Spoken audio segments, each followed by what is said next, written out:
베나TV 시청자 여러분 안녕하십니까? 안녕하십니까? 탈북자와 국제정치학도인 이성주님이 전해드리는 북한 보도 그리고 북한과 관련된 국제 뉴스를 추적하고 분석하는 베나보도 두 번째 시간입니다. 오늘의 첫 번째 소식입니다. 캐나다 국적의 한국 동포죠. 임현수 목사가 31개월간의 수감 생활을 마치고 북한 당국으로부터 억류가 되었다가 막 풀려났습니다. 맞습니다. 이게 저희가 이 사건을 볼 때 좀 그러니까 시간적인 흐름을 좀 봤으면 좋겠습니다. 첫 번째는 이제 임현수 목사님이 어떻게 언제 억류가 됐고 어떻게 풀려났는지를 좀 볼 필요가 있는데요. 첫 번째 그 임현수 목사님께서는 2015년 1월에 이제 북한으로 갑니다. 가서 1월 말에 북한에 억류가 되거든요. 그러니까 이렇게 됐을 때 임현수 목사님께서 캐나다로 안 돌아오시니까 그 캐나다 정부가 북한에 요청을 합니다. 임현수 목사님의 신변을 요청하거든요.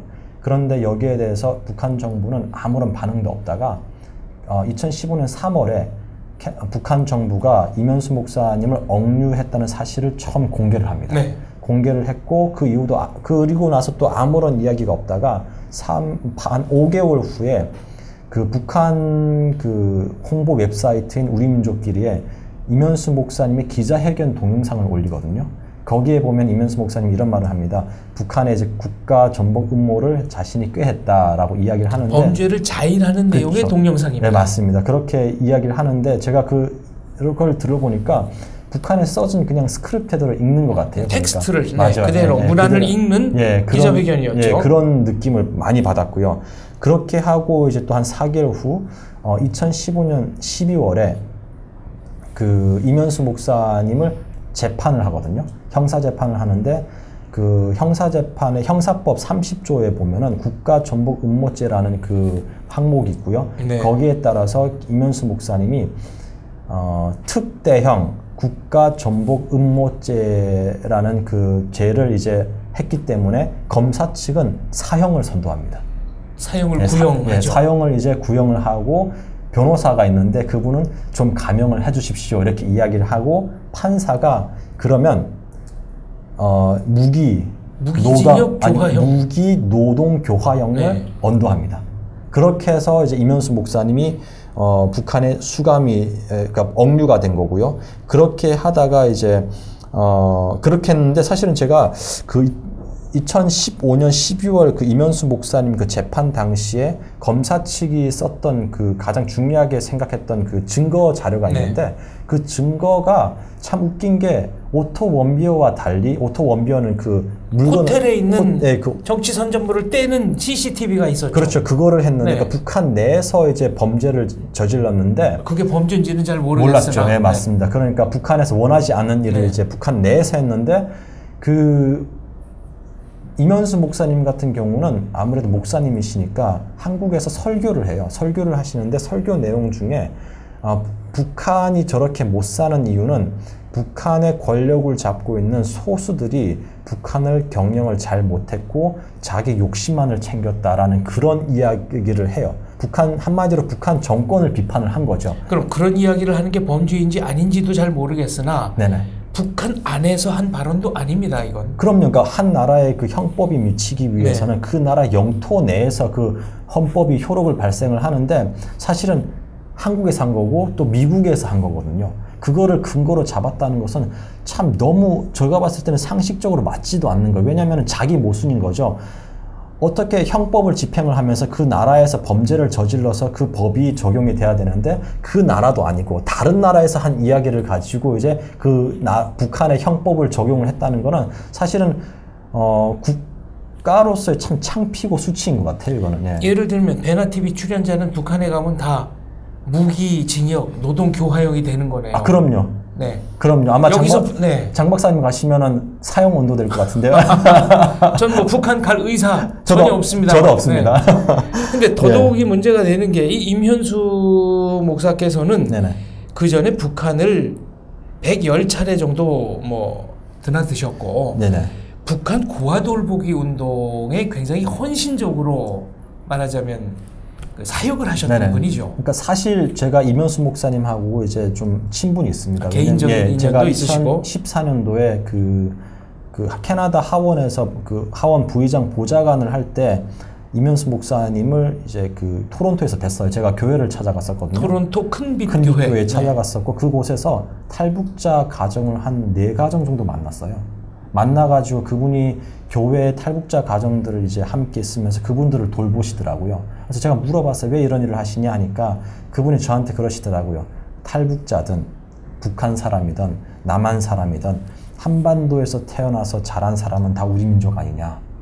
저한테 그런 말을 하시더라고요. 그러니까 이분은 북한 당국으로 볼 때는 굉장히 고마운 분이어야 맞습니다. 그럼요. 그래서 제가 그렇습니까? 네. 이야기하다가 이분이 또 저한테 하시는 말씀이 지금 북한에 지금 고아원이 있는데 고아원을 한번 가서 봐야 된다. 그리고 고아원뿐만 아니라 또 북한에 뭐 겨울철에는 담요도 가져가고 운동복도 가져가고 그리고 또 양로원도 지어주시고 네. 심지어 목욕탕까지 또 지어주셨어요. 그러니까 그 지역 사회를 발전시키기 위해서 이번에 노력을 하신 거죠.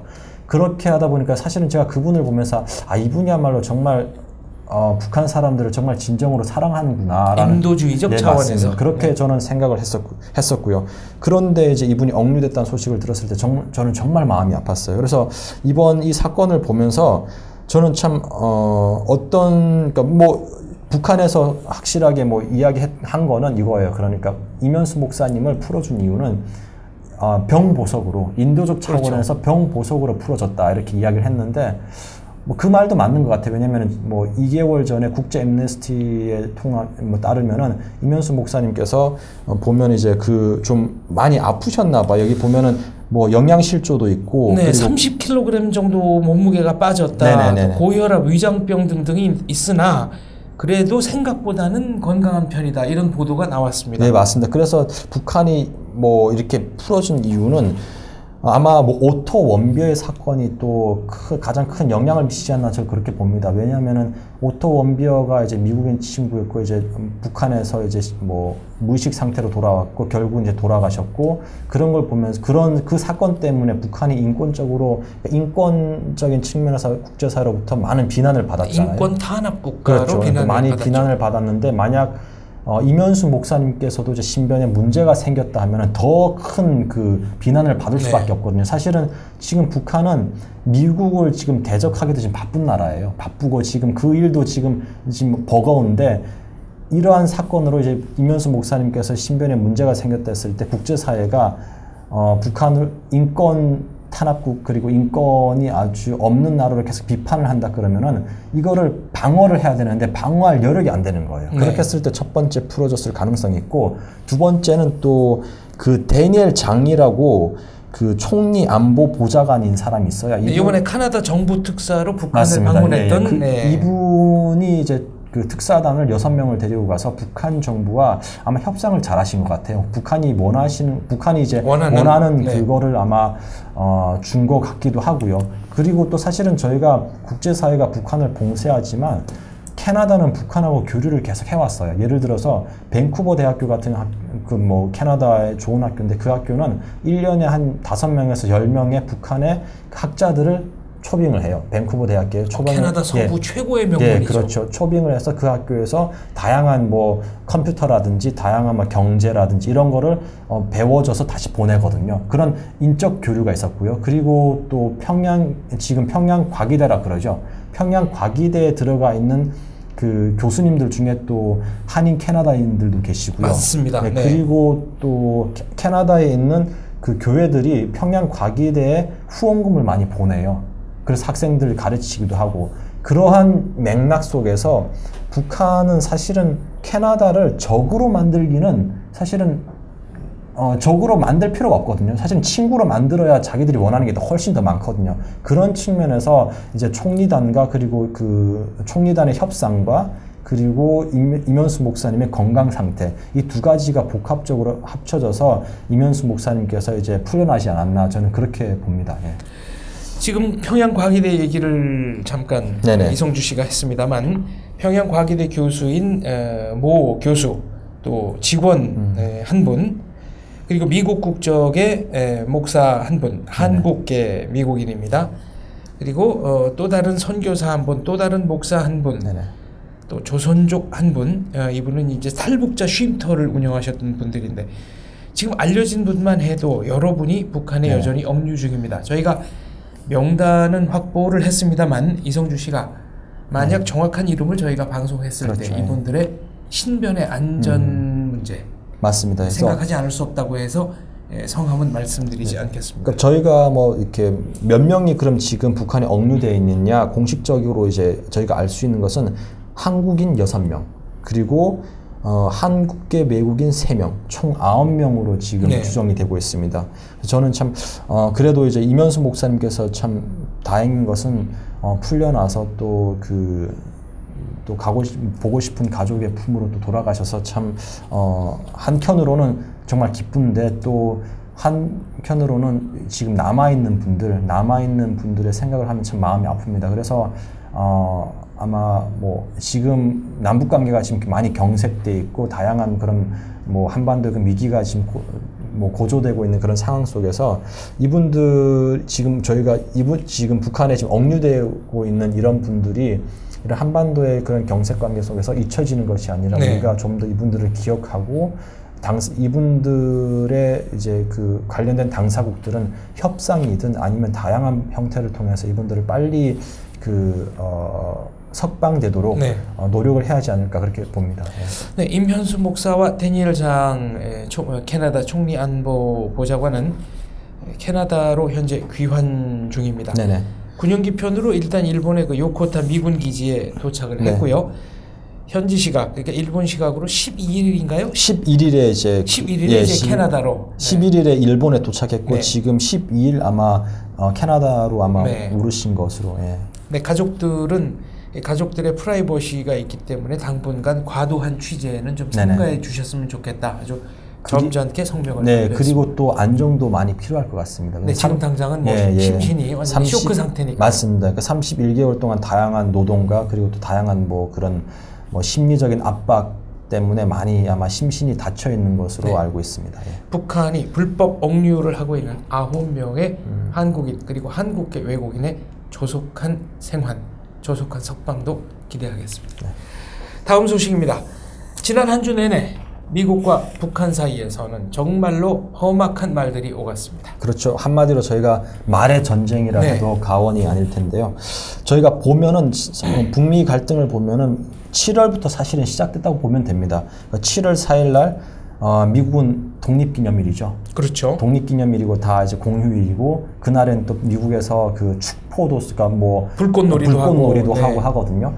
그런 날에 북한에서 북한말로 말하면은 미사일 선물을 보낸 거죠. 한마디로. 북한식 표현이죠. 네, 북한식 표현이죠. 그리고 또 김정은 자체가 또 그때 이야기한 것이 우리가 앞으로 더 많은 선물을 보내자라고 또 이야기를 하면서 그 너털의 웃음을 지었었고요. 그리고 또 여기에 또 만족하지 못해서 28일 날에 또 ICBM급의 미사일을 발사를 해요. 화성 14호. 화성 14였죠. 여기에 이제 유엔 안보리가 많이 이제 화가 났었고 그래서 8월 6일 날 유엔 안보리가 2371호라는 그 대북 제재 결의안을 이제 통과를 시키거든요. 이때 통과된 것이 15대 0이었어요. 만장일치로 이제 통과가 된 거고요. 그리고 또 이것을 트럼프 대통령이 아주 자랑스럽게 이야기를 했고요. 마치 그리고 통과됐을 때는 뭐 외국 언론들 그리고 많은 언론들이 아주 지금껏 가장 강력한 대북 제재 결의안이다 이렇게 이야기했었는데 사실은 저는 좀 가장 강력하면은 효과가 있어야 하잖아요. 북한의 태도를 바꿔야 되고 하는데 저는 조금 회의적인 것이 이 결의안도 결국은 북한의 태도를 바꾸지 못한다고 저는 보거든요. 일단 30억 달러 북한 수출액 가운데 10억 달러를 막는 효과는 있다. 이런 보도는 나왔습니다. 그렇죠. 막는 효과가 있고 또 한 가지, 그러니까 이 결의안의 핵심이 이건 것 같아요. 다 뭐 기존의 결의안하고 비슷한데 차이가 있다면은 북한이 수출하는 30조 정도의 30억 달러. 네, 30억 달러. 3조 원. 그렇죠. 3조 원이죠. 3조 한 5, 6천 그거 맞아요. 정도 되겠네요. 그러니까 정정합니다. 그러니까 30억 달러죠. 그러면 한 뭐 30억 달러에서 10억 달러를 이제 줄인 거잖아요. 3분의 1이 3분의 1이 없어진 거고 그리고 북한에서 내보내는 그 노동력, 내보내는 노동력을 더 이상 못 내보내게 그 숫자를 제한을 한 게 이게 두 가지가 핵심이거든요. 근데 이러한 것이 과연 그러면 북한의 태도를 바꾸게 할 수 있을까 했을 때 저는 좀 회의적이라고 봅니다. 왜 그렇습니까? 왜냐하면요, 북한 같은 경우는 지금까지 뭐 저희가 짧게는 뭐 30년 정도 제재 속에 살았고 길게는 6.25 이후부터 계속 이제 다양한 이런저런 경제 제재를 받아왔고요. 그러다 보니까 북한 체제 자체가 다양한 경제 속에서 그러니까 경제적 압박 속에서 살아남는 방법을 체득을 했거든요. 그리고 북한에서 지금 시장 경제가 지금 안정이 됐고 시장 경제를 통해서 사람들이 부를 축적하면은 국가는 거기서도 세금을 떼어가거든요. 그렇게 했을 때 시장 경제가 지금 안정화됐다는 것은 곧 북한의 경제가 안정화됐다는 걸 의미를 하거든요. 다시 말해서 아무리 경제 제재가 강화되더라도 고난의 행군 같은 참혹한 사태는 일어나지 않을 것이라 저는 보는 거죠. 그렇게 했을 때 이러한 이번에 대북 제재의 그런 내용들이 북한을 아프게 할 수는 있어요. 그러나 북한을 죽일 수는 없어요. 그리고 그러다 보면 북한의 태도를 변화시킬 수가 없는 거예요. 그렇기 때문에 이번에 대북 제재 결의안은 만장일치로 통과됐지만 어쩌면은 북한과 중국의 국경 사이에는 그런 허점들을 보완할 수가 없었고 밀수까지를 다 막지를 못했기 때문에 충분히 이번에 그 대북 제재 결의안은 그냥 국제사회가 북한을 향해서 경고성 메시지에 지나지 않는다. 저는 그렇게 봅니다. 이 결의안에는 가장 핵심적이라고 할 수 있는 석유 문제는 또 다 빠져 있습니다. 그러니까 석유 문제를 아마 예를 들어서 국제사회가 석유를 그러면 중국에게 석유를 수출하지 마라 이렇게 이야기하면 중국은 이렇게 아마 이야기할 겁니다. 우리가 북한 정부를 도와주지는 않지만 민생 목적으로는 우리가 북한에 석유를 보내겠다. 네. 사실은 민생 목적으로 보내겠다는 그 말 속에는 북한을 도와주겠다는 거거든요. 그렇습니다. 그리고 미국도 뭐라고 할 수가 없는 것이 민생으로 보내겠다는데 미국이 가장 중요하게 생각하는 것이 인권인데 네. 민생하고 인권은 결합된 거거든요. 그렇게 했을 때 미국 또한 명분이 없는 거예요. 석유를 보내지 말라고 하는 명분이. 그렇기 때문에 북한은 앞으로 계속 중국은 앞으로 계속 민생이라는 그러한 명분하에 러시아도 마찬가지일 거예요. 명분하에 계속 북한에 원유를 보낼 겁니다. 그러면은 원유를 보낼 때 그 양적인 측면에 있어서는 중국이 아마 숫자를 장난칠 수 있겠죠. 예를 들어서 100톤을 보냈는데 우리 이번에 10톤을 보냈다. 그러면은 거기에 직접 가가지고 검사하지 않은 이상은 알 길이 없거든요. 첫 번째 반응은 카타르로부터 나왔습니다. 유엔 안보리 대북제재위원회의 결의 2270호 2321호에 따라 카타르 정부는 북한 노동자의 고용 승인을 중단했습니다. 카타르 정부는 자국 내에 체류 중인 북한 노동자의 체류 허가 갱신을 중단했고요. 북한의 노동자들이 점진적으로 계약 기간 만료와 더불어 카타르를 떠나도록 조치하겠다고 했습니다. 이 얘기는 이제 국제적으로 북한 인력의 해외 송출이 막힌다는 의미입니다. 당연히 그렇고요. 그리고 저는 많은 나라들이 이러한 활동에 동참을 해줬으면 좋겠습니다. 왜냐하면 북한이 그 외자를 통해서, 그러니까 해외 노동자를 통해서 벌어들이는 그 외자가 상당하고요. 근데 또 저희가 허점이 있는 것이 뭐가 있냐면요.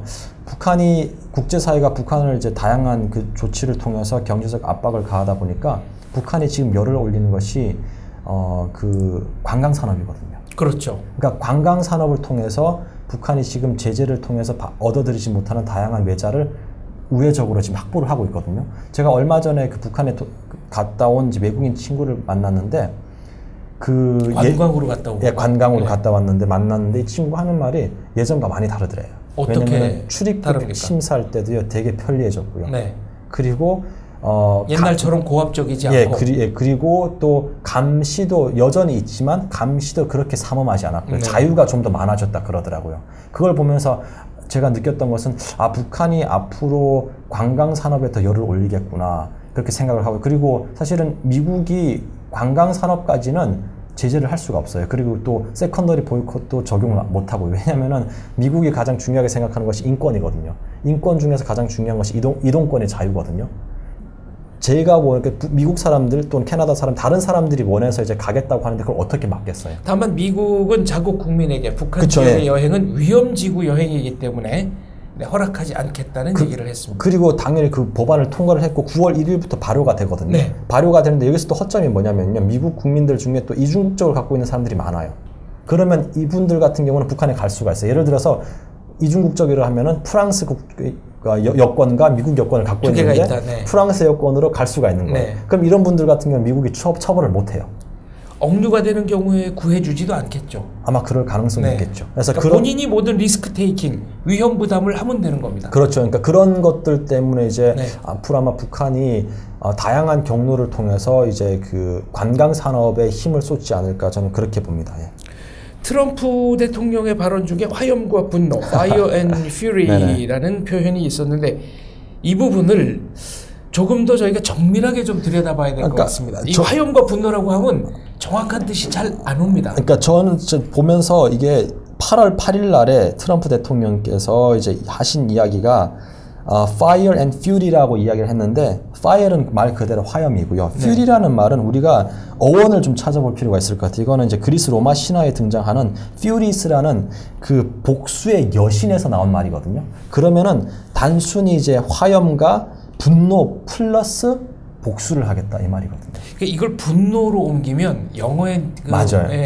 뭐랄까 원문의 뜻이 정확하게 전달이 좀 안 되는 거죠. 좀 희석이 돼요. 그러니까 뭐 파이어하고 그러니까 분노와 이제 화염이다 그러면 엄청 많이 화가 났구나 했는데 복수라는 그 뉘앙스는 안 와닿거든요. 그래서 퓨리라는 말을 저희가 두 개의 의미가 있습니다. 이게 엄청난 분노와 그리고 플러스 뭐가 있냐면은 복수하겠다. 일상생활에서는 거의 안 쓰는 말입니다. 이 단어는 일상생활에 거의 안 쓰는 말이거든요. 그래서 이 도널드 트럼프 대통령이 이 이야기를 했다는 거는 대통령으로서 엄청난 이야기예요. 이거는 저는 이 말을 들었을 때 어떻게 미국 대통령이 이런 말을 할까 정말 많이 화가 났구나라는 그거를 첫 번째는 인지를 했고 화가 났음에도 불구하고 이것이 과연 그 참모들과 이야기를 통해서 나온 이야기인가 아니면은 그냥 단순히 열받아서 한 이야기인가.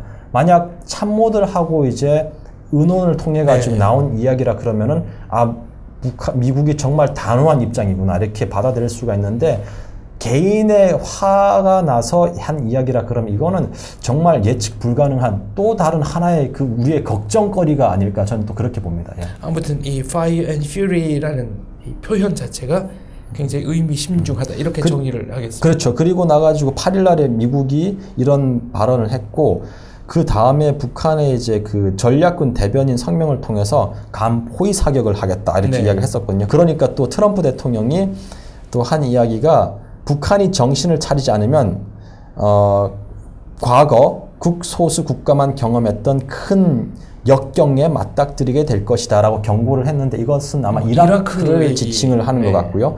그러니까 북한이 또 다시 열받았어요. 그래서 북한이 뭐라고 했냐면요. 이번에는 수위를 좀 높여서 그 북한 전략군 사령관 김낙겸이 이제 직접 이야기를 하는데 이런 이야기를 해요.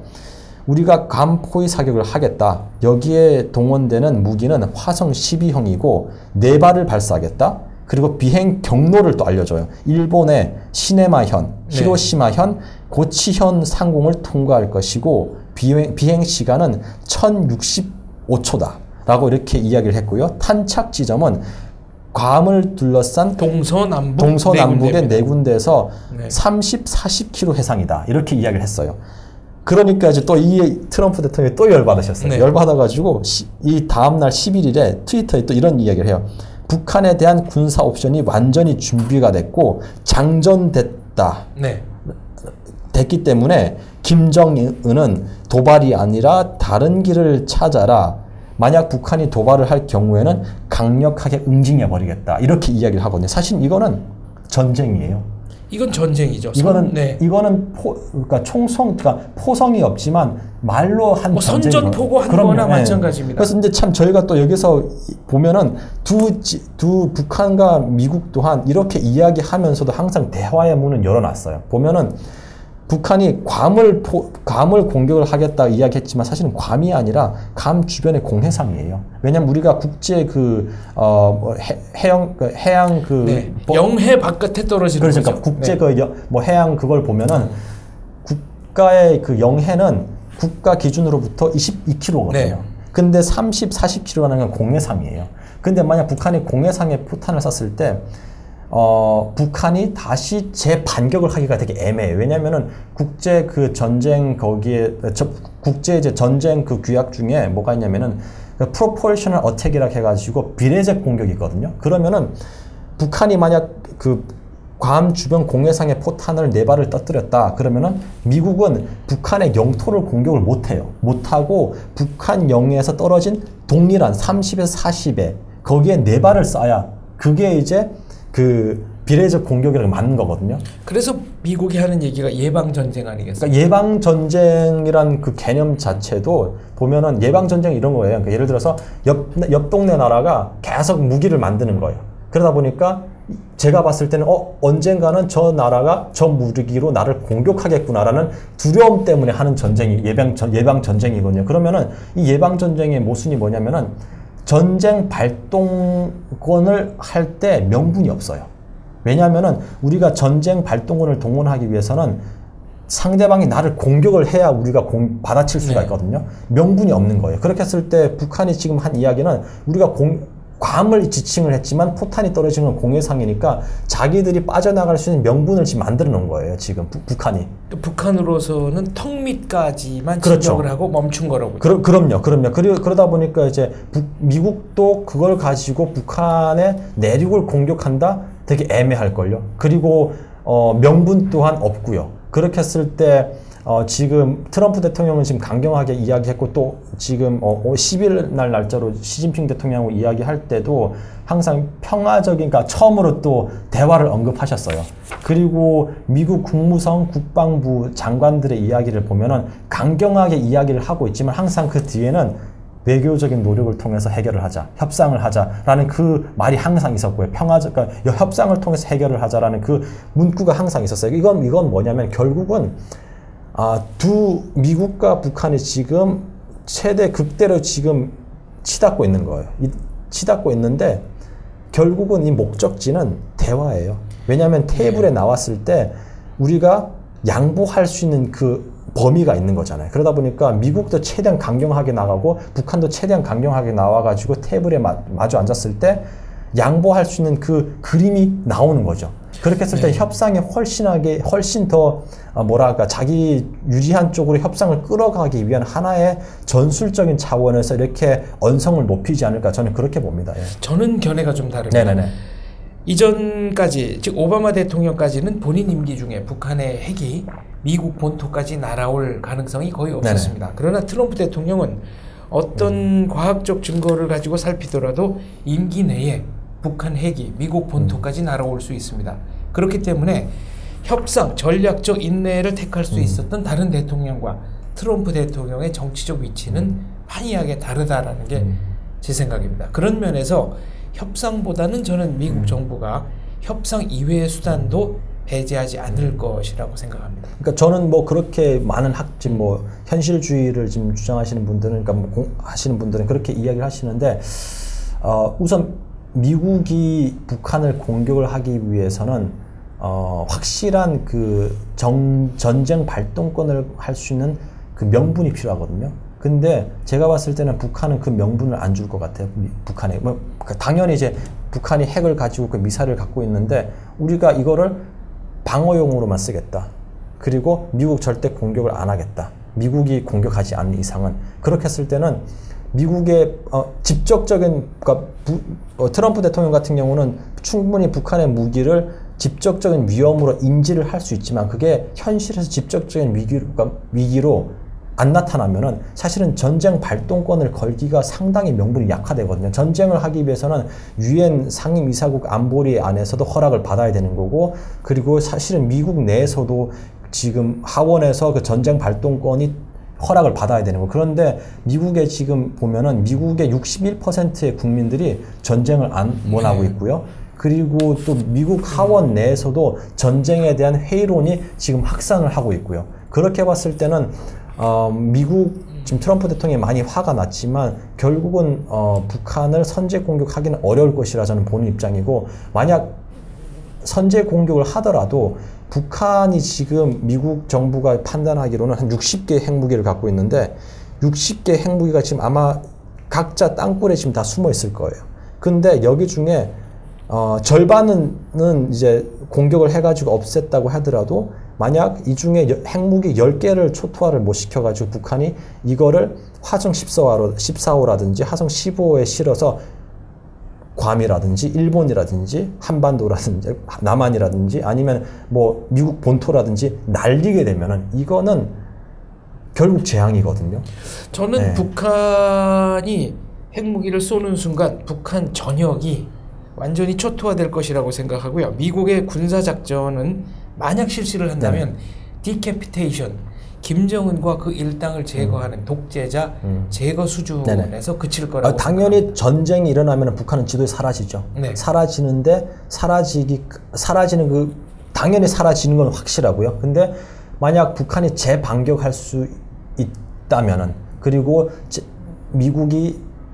사실은 미국이 지도자를 제거를 하고 뭐를 제거한다 그러면은 북한의 수많은 그 피신처들을 다 파악을 해야 되거든요. 근데 네. 저는 개인적인 입장에서 봤을 때는 과연 미국이 이걸 다 파악할 수 있을까에 대해서 좀 회의적으로 봅니다. 저는 북한이 네. 세계에서 가장 심각할 정도로 한 사람에게 모든 권력과 권한이 네네. 집중된 사회이기 때문에 김정은 한 사람이 제거된다면 네네. 북한 핵의 발사를 명령할 주체가 사라지는 네네. 것이 아닐까 이런 생각을 하고 있습니다. 뭐 당연하죠. 왜냐하면 김정은이가 핵가방을 갖고 있으니까. 그런데 네. 김정은을 만약 김정은이가 숨어 들어간 그곳을 미국이 정부가 파악을 못해서 제대로 공격을 못했다면, 왜냐면은 아마 북한이 이러한 전시 상황이라 그러면요, 김정은 같은 여러 가지 김정은처럼 위장을 한 사람들을 여러 그룹으로 보낼 거예요. 마치 저희가 이제 조선 뭐 옛날 사극을 보면은 궁이 함락될 때 왕의 그 옷을 입고 신하가 도망치듯이 일본 말로 각해무시하라고 그렇죠. 네. 그렇게 하듯이 북한도 아마 그렇게 제2의 제3의 제4의 김정은을 만들어서 보낼 거예요. 그러면은 아마 교란 작전인 거죠. 그렇게 했을 때 확실하게 이 김정은 자체를 제거를 못했을 때, 그리고 핵무기를 완전히 제거를 못했을 때 최소한 3발, 최소한 10발의 핵무기가 살아남았다 그러면은 이거는 어마어마한 그 재앙으로 이제 저는 미국도 지금 고민을 하고 있고, 미국 국방부도 국무성도 지금 전쟁은 답이 아니다라고 지금 생각을 하고 있는 것 같아요. 보니까. 왜냐면은 저희가 1993년 4년 그때 미국이 북한을 공격을 하겠다고 했었는데, 그때 카터 대통령이 가서 김일성을 만났고, 그리고 결국은 그때 국방부 그리고 국무성의 그 논의를 보면은 이거 피해가 엄청 많구나. 그때는 최대로 대한민국 국민 20만 명 정도가 사망할 수 있다고 그렇죠. 했습니다. 근데 최대치로 봤을 때. 그렇죠. 근데 지금 북한이 핵을 가지고 네. 있는 상황에서는 그 숫자 범위를 우리가 알 수가 없는 거죠. 지금은 네. 핵무기를 뺀다면 최대 2,000명 정도라고 봅니다. 물론 네. 핵은 뺀 숫자입니다. 2,000명요? 네. 알겠습니다. 그것도 네. 이제 최대치로 봐서고요. 아무튼 북핵 위기 아직도 해소가 안 됐다. 이렇게 네네. 정리를 하겠습니다. 다음 소식입니다. 유엔과 EU 쪽의 움직임은 어떤가요? EU는 14일 날 27개국 전원이 참석하는 네. 북핵 문제 긴급 정치 안보위를 소집한다고 합니다. 이거는 저희가 내용이 어떤 내용인지 좀 나와봐야 알 것 같고요. 그리고 사실은 유럽 쪽 기류는 프랑스라든지 독일, 영국은 빼고요. 네. 그러한 나라들이 지금 한반도의 문제를 상당히 심각하게 보고 있는 것 같고요. 그리고 EU 이제 프랑스 대사 같은 경우도 지금 이야기를 하는 것을 보면은 당사국들이 미국이나 북한이 좀 자제를 하고 대화로서 협상을 통해서 문제를 해결하자라고 이야기를 하고 있고, 독일도 네. 마찬가지고요.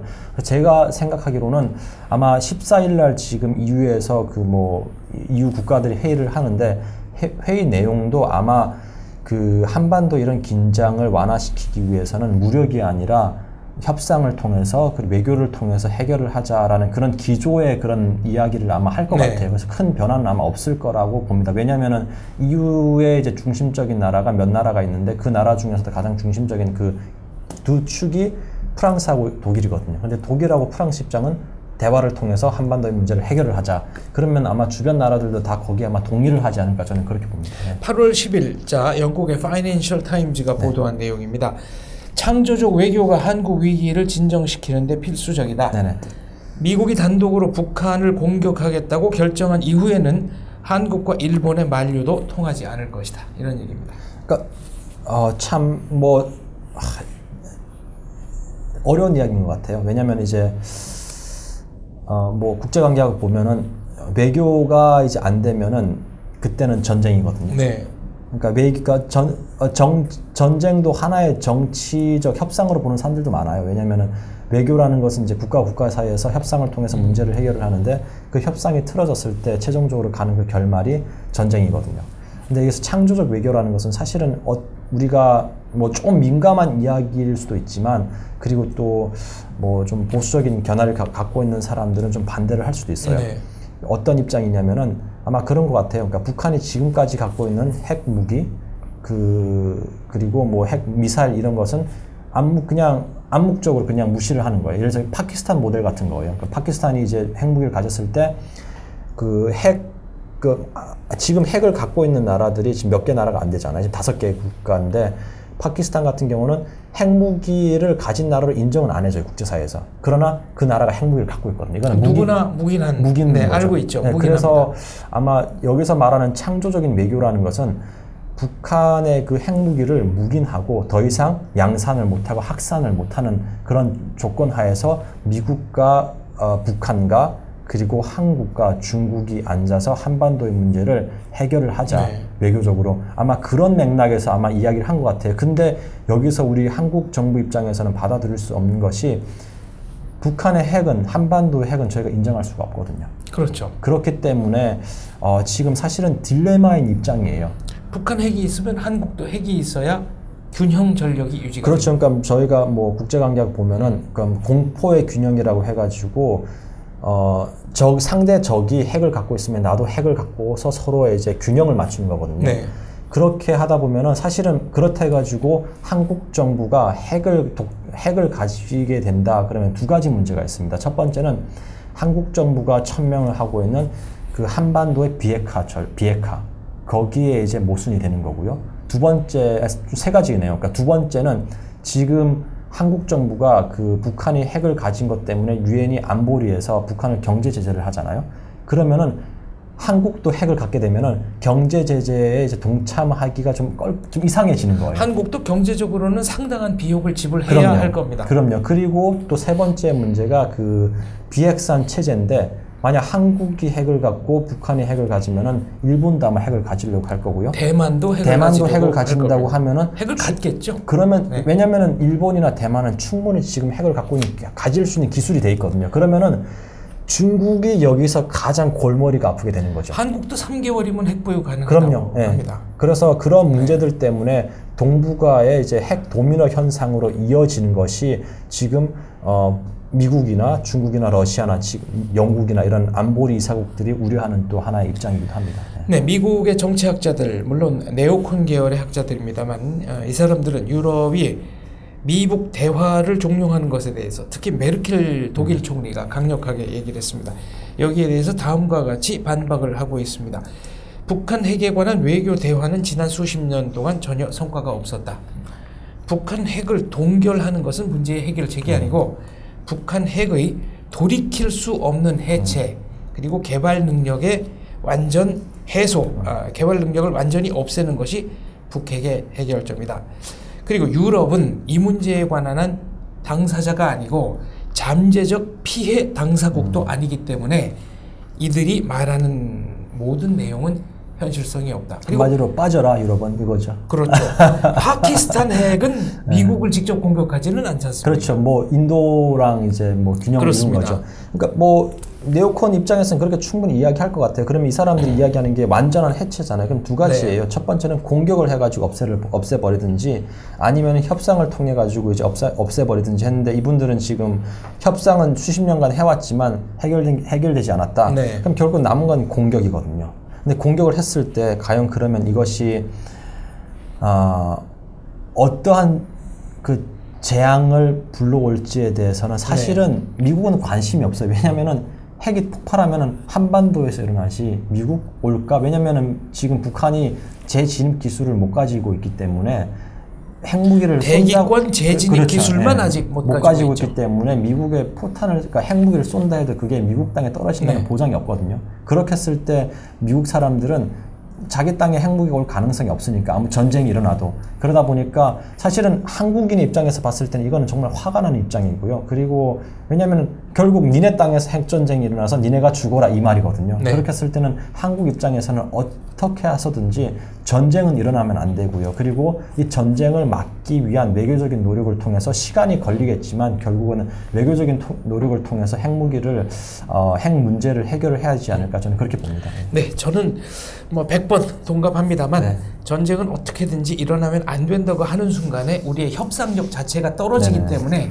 그 문제조차 해결책의 하나로, 그러니까 군사적 해결책도 저는 논의를 해가면서 북한을 압박해야 한다고 생각합니다. 개인적인 견해였습니다. 다음 소식으로 넘어가겠습니다. 자유아시아방송이 8월 12일 보도한 바에 따르면 북한 내에 전쟁 공포가 확산이 되고 있다고 합니다. 북한은 7일 각 시 군 당위원회 부장급 이상에게 비상대기 태세 발령을 했고요. 이른바 공화국 성명, 저희가 앞서 말한 네네. 그 공화국 성명을 7일에 다 찍어놓고 인쇄를 마치고 8일에 군용 헬리콥터로 배포했다고 합니다. 김정은 신년사보다도 더 빨리 배포했다는 거죠. 사실 군용 헬리콥터를 동원해가지고 북한 전 지역의 신문을 배달했다는 건 이건 북한이 엄청나게 엄중하게 생각한다는 거고요.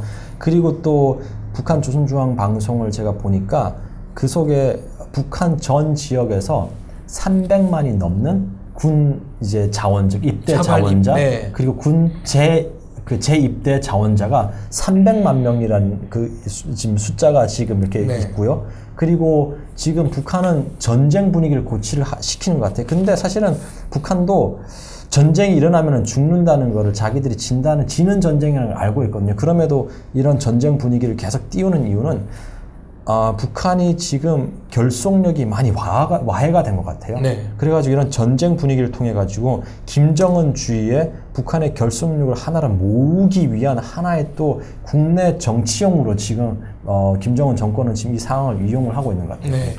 북한 주민들 사이에서는 어떤 반응이 있습니까? 취재하신 내용이 있나요? 그러니까 북한 주민들 사이에서 제가 이제 이야기를 해보니까 그러더라고요. 그러니까 저보고 하는 말이 전쟁 안 일어난다고. 네. 왜냐면은 북한 주민들은 네, 북한 주민들 그러니까 뭐 지금 막 강연회 하고 뭐 하고 하는데 결국은 자기들은 전쟁이 일어나지 않는다고 생각을 한대. 왜냐면은 국가가 인민반장 그 회의를 하면서 뭐 군인 군 재입대 그리고 군 입대 그럼 뭐 자원 신청을 하는데 사실은 그냥 사회적 분위기가 그러니까 따라간다는 거예요, 지금.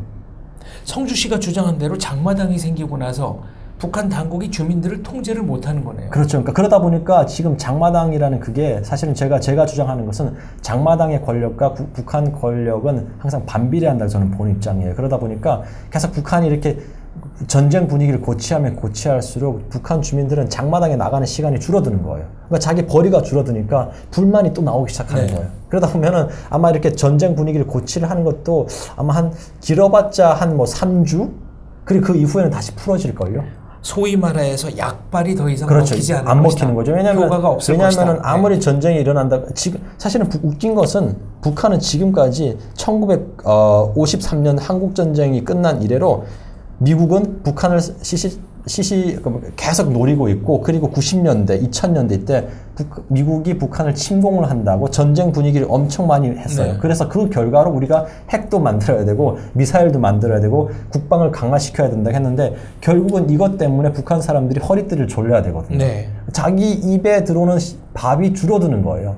그렇게 했을 때는 옛날에는 그래도 이해를 해줬어요. 정부를. 핵을 만들고 미사일을 만드는 것은 우리가 살기 위해서 지키기 위해 우리나라를 지키기 위해 사는 건데 지금은 이 약발 또한 안 먹히는 거예요. 그러다 보니까 계속 그러니까 마약에 사람이 중독이 되면은 점점 더 센 마약을 먹어야 하듯이 북한도 점점 더 센 그런 사회적 분위기를 조장을 시켜가지고 국가 김정은의 그 주위에 이제 뭉치게 하는 거죠. 사람들을. 그러니까 결속을 시키는 거죠. 그런 국내 정치용으로 지금 이 엄중한 상황을 지금 이용을 하고 있습니다. 또. 네. 그러나 상황은 그렇게 북한 당국이 원하는 대로 흘러가지 않을 것이다라고 네. 저는 봅니다. 예. 저희가 북한 장마당의 쌀값이 어떻게 변동하는가를 좀 추적을 해보겠습니다. 쌀값이 급격하게 올랐다면 이것은 북한 주민들이 전쟁 위협을 실질적으로 느끼고 있다는 사재기를 하고 있다는 거기 때문에 그렇지 않다면 지금 성주 씨 말대로 북한 주민들과 당국이 완전히 따로 노는 증거라고 그러니까 볼 수 있을 사실은 것 같습니다. 사재기도 지금 볼 수가 없어요. 그러니까 이게 지금 전쟁이 일어난다 이런 분위기라 그러면은 지금 장마당에 식량이 지금 동나야 되거든요. 특히 라면이라든지 지금 전혀 그런 거 하나도 없고요. 그리고 제가 어제 이제 외국가 북한에 있다가 7월 25일 날에 한국으로 온 친구가 7월 1일부터 7월 25일까지 북한에서 여행을 한 친구를 만났어요. 근데 북한에서 7월 4일 날 미사일을 발사를 했잖아요. 그리고 이후에 뭐 되게 뭐 분위기가 되게 뭐 국제사회가 되게 화가 많이 났었고 미국도 북한을 봉쇄를 한다 했었고 막 이런 이야기가 나왔었는데 그분한테 물어봤어요. 제가 북한의 당시 그 상황이 어땠었냐니까 너무 평온했다는 거예요. 체류 중에? 네, 체류 중에 너무 평온했다 그러더라고요. 알겠습니다. 네, 역시 장마당의 위력은 대단한 것 같습니다. 다음 소식입니다. 영국의 위험 분석 자문 회사인 베리스코 메이플 크로프트사가 8월 11일에 2017년 현대 노예 제도 지수를 발표했습니다. 2017 Modern Slavery Index MSI인데요. 2016년에 이어서 북한이 세계 최악의 노예 노동국가로 꼽혔습니다. 뭐 사실은 저는 이렇게 생각합니다. 2016년이 아니라 1953년 이래로 수령이 한 명 있고 그 주위의 사람들은 다 노예 아니었나요? 그렇죠. 그러다 보니까 저는 2016년만 해당하는 것이 아니라 이게 2017년도 해당했을 거고 할 거고요. 2015년, 2014년, 뭐 그냥 주구장창 아마 해당을 했을 거예요. 왜냐면은 북한 그 전 지역 자체가 한 명의 인간이 있고 그 주변의 사람들은 노예거든요. MSI에서 정의하는 현대판 노예란 위협, 폭행, 강압, 사기 등의 이유로 인해 개인의 의지로 착취 상태를 벗어날 수 없는 사람들을 말한다. 북한은 전 세계에서 유일하게 현대판 노예 제도를 불법이라고 다루지 않는 국가이며 인신매매, 노예노동, 강제결혼, 성착취의 위험성이 매우 높다. 그러니까 사실은 이러한 문제들을 북한은 자기들의 그러니까 김정은 정권을 유지하기 위해서 다양한 형태를 통해서 세뇌교육을 시켜요. 예를 들어서 이런 게 있습니다. 뭐가 있냐면은 새 쌍둥이가 태어나면은 제가 이거는 북한의 뉴스에도 난 건데 새 쌍둥이가 태어났어요. 그래서 이 아이들의 이름을 어떻게 지었냐면요. 김총, 김폭, 김탄. 이 친구들의 이름을 총폭탄 종합을 해보면 총폭탄이거든요. 우리가 2차 세계대전 때 이제 카미가제가 있었죠. 그러니까 카미가제라고 보면은 이제 그 폭탄을 신고 이제 자폭하는 자살 폭탄 특공대죠. 근데 이 11세기 카미가제가 북한에 있거든요. 북한의 이제 열병식을 보면은 군인들이 작은 배낭을 메고 나와요. 핵배낭이라고 자기들은 주장하죠. 그 사람들은 자폭하는 사람들이에요. 그리고 또 총폭탄이 되어라고 강조를 하고 있고요. 그리고 예를 들어서 뭐 어떠한 집에 불이 났는데 엄마 아빠는 다 이제 불에 이제 불 타서 돌아가셨는데 아이가 엄마 아빠를 구하는 대신 김일성, 김정일 초상화를 품에 안고 나왔어요. 그거를 북한은 또 상 주잖아요. 그 아이를 상을 주고 그 아이를 칭찬을 해줘요. 그러면은 이런 것을 보고 자라는 어린 아이들 같은 경우는 당연히 집안이 불이 타면은 엄마를 구하는 것이 아니라 초상화를 먼저 구하는 것으로 애들은 인식을 하는 거죠. 그렇게 하는 것이 3살 때부터 죽을 때까지 세뇌교육이 반복이 되는 거예요. 근데 지금 이러한 세뇌교육들이 장마당이라는 걸 통해 가지고 많이 와해가 되어 있는 거죠. 사실은 노예뿐만 아니라 북한에는 21세기 카미가제도 있다고 보시면 됩니다. 말이 안 되는 얘기네요. 2위부터 10위까지의 국가는 시리아, 남수단, 예멘, 콩고, 수단, 이란, 리비아, 투르크메니스탄, 에트르리아입니다.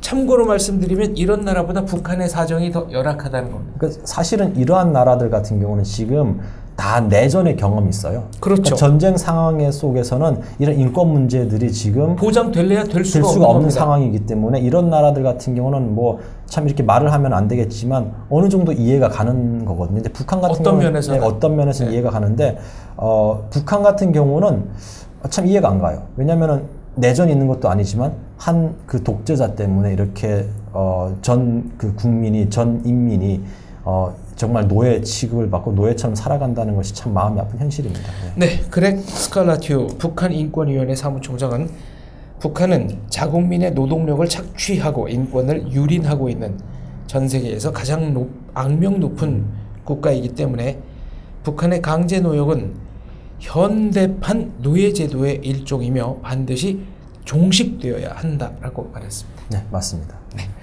다음 소식으로 넘어가겠습니다. 트럼프 미국 대통령과 시진핑 국가주석, 중국 국가주석 사이에 전화 통화가 이루어졌습니다. 시진핑 주석이 먼저 전화를 했다고 하고요. 중국은 미국과 한반도 비핵화, 평화라는 공동의 목표가 있다. 이를 해결하기 위해 근본적인 수단이 대화와 담판이다 라고 말했고, 미국은 북한이 도발적이고 긴장을 고조하는 행위를 중단해야 한다. 이렇게 답을 했습니다. 두 정상이 한반도 비핵화를 위한 공동의 노력을 재차 강조했다고 양국 정부가 발표를 했고요. 북한 문제의 평화적 해결로 이끌 매우 가까운 관계라는 것을 확인했다. 이것은 이제 미국 쪽 얘기입니다. 그러니까 사실은 저는 지금 보면은 아마 시진핑 주석 같은 경우는 첫 번째 두 가지 문제가 있어요. 북한 문제, 그리고 중국하고 지금 인도가 지금 대치 상황이거든요. 네. 이것도 지금 언제 지금 일촉즉발 지금 더 위험한 상황이에요, 사실. 점점 양국이 군인들을 증파하고 있습니다. 그러니까 군인들을 증파하고 있고 서로 이제 물러나지 않으면은 네. 우리가 이제 먼저 공격을 하겠다 이렇게 네. 이야기하고 있는 상황이고, 사실은 지금 시진핑 주석한테는 이 문제가 지금 더 급한 문제거든요. 왜냐면 중국 이익하고 바로 이제 연결이 되기 네. 때문에. 근데 이런 상황에서 또 북한하고 미국이 한반도에서도 이러한 분쟁이 생기고 그러다 네. 보면은 시진핑 주석 같은 경우는 지금 상당히 한반도 문제를 좀 안정적으로 좀 끌어가려고 하고 있는 상황인데, 트럼프 대통령이 계속 지금 이렇게 이야기하고 있고, 또 여기에 맞춰서 북한도 지금 계속 이렇게 긴장을 지금 고조시키고 있고, 이런 상황들 속에서 아마 당연한 이야기를 한 것 같아요, 시진핑 대통령은. 왜냐면은 당연히 지금까지 중국의 기조가 대화를 통한 한반도 문제 해결이거든요. 아마 제가 봤을 때는 트럼프 대통령은 강경하게 아마 이야기를 했을 것 같아요. 근데 시진핑 대통령 말도 완전히 무시는 못했을 것 같아요. 왜냐면은 만약 미국이 북한을 공격했을 때 중국이 어떻게 나오냐에 따라서 또 전세는 바뀔 수가 있거든요. 네, 양국 정부의 발표에는 나오지 않았습니다만 CNN은 다음과 같은 추가 통화 내용이 있었다라고 보도를 했습니다. 트럼프 대통령이 시진핑 주석에게 중국의 불공정 무역 관행과 관련한 조사를 다음 주에 미국은 실시할 것이다. 본인은 미국 당국의 관계기관에 지시를 하겠다. 중국의 지적재산권 침해 그리고 강제 기술 이전 의혹을 파헤치겠다는 뜻으로 보입니다. 그리고 트럼프는 14일을 기해서 슈퍼 301도의 발동을 예정하고 있는 것으로 보이는데요. CNN은 시진핑의 반응이 어땠는지는 보도하지 않았습니다.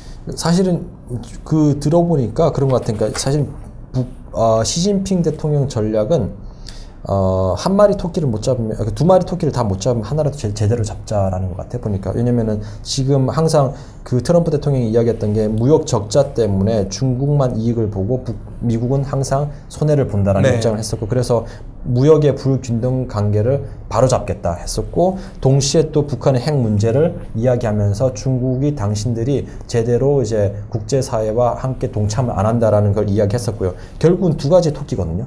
근데 여기에서 제가 봤을 때는 그런 것 같아요. 그러니까 지금 북한 문제를 트럼프 대통령이 계속 이야기를 하고 있지만, 트럼프 대통령이 정말 이야기하고 싶은 것은 미국의 무역 적자, 중국과 이제 무역 적자에서 이것을 손을 보고 싶어서 북한이라는 이 변수를 계속 이용을 하지 않나, 저는 그렇게 봅니다. 8월 10일자 월스트리트 저널 사설입니다. 네네. 미국과 북한 사이에 벌어지는 말의 전쟁 극장의 주요 관객은 모두 베이징에 있다. 네. 이 말씀을 지금 맞습니다. 저는 그렇게 생각합니다. 문제는 미국이 중국을 경제적으로 보복하고 슈퍼 301조를 발동하고 그 밖에 경제 제재를 실시할 경우에 중국은 마땅한 대응 수단이 없고 실제로 오래 버티기가 어렵다는 겁니다. 네. 그런 면에서 국제사회의 흐름 저희가 계속 주시를 해보겠습니다. 로마 시대의 철학자인 세네카의 말 소개하면서 마무리를 하겠습니다. 악의 한계가 있다고 믿는 사람은 마치 추락하는 사람이 도중에 멈출 수 있다고 믿는 것과 같다. 오늘의 결론, 제가 생각하는 경고입니다. 시청해 주셔서 감사합니다. 저희는 다음 주 이 시간에 다시 찾아뵙겠습니다. 감사합니다. 감사합니다.